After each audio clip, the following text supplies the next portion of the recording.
because they point to statistics like overall life expectancy, where the United States doesn't have the best overall life expectancy of developing countries.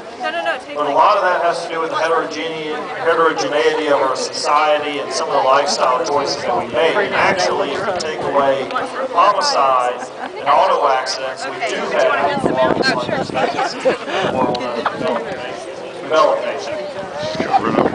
Statistics also further prove that U.S. citizens are far more likely to survive a heart attack or a stroke, overcome an infection, or beat cancer than anybody else on the planet.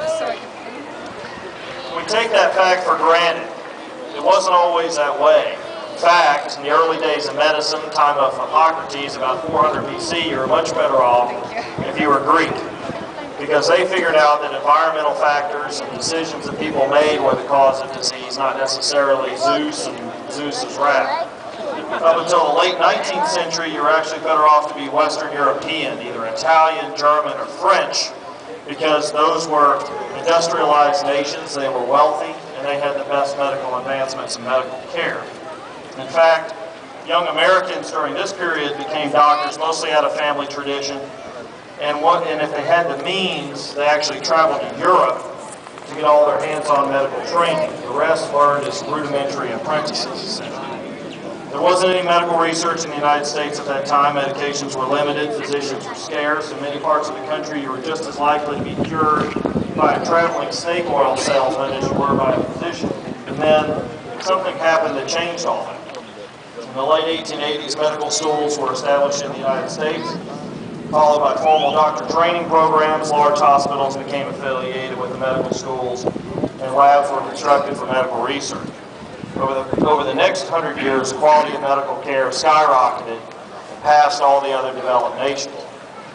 The impetus to build the majority of these state-of-the-art medical complexes wasn't from the foresight of government, and it wasn't from federal funding. It was basically through free market enterprise and benevolence of industry.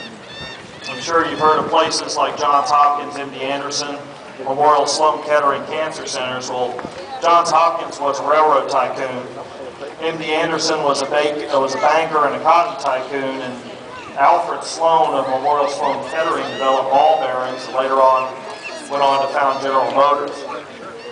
These guys were philanthropists, and their success in business was essentially what built these medical facilities and propagated medicine in the United States to what it is today, and medical research and pharmaceutical companies essentially followed suit.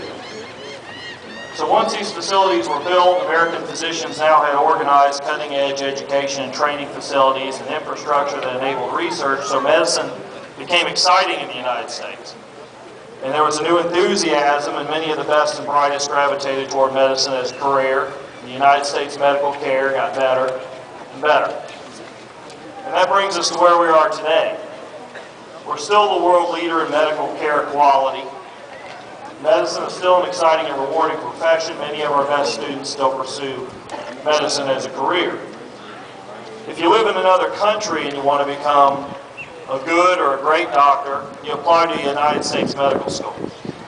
And if you don't get into United States Medical School, you apply for a United States residency training spot.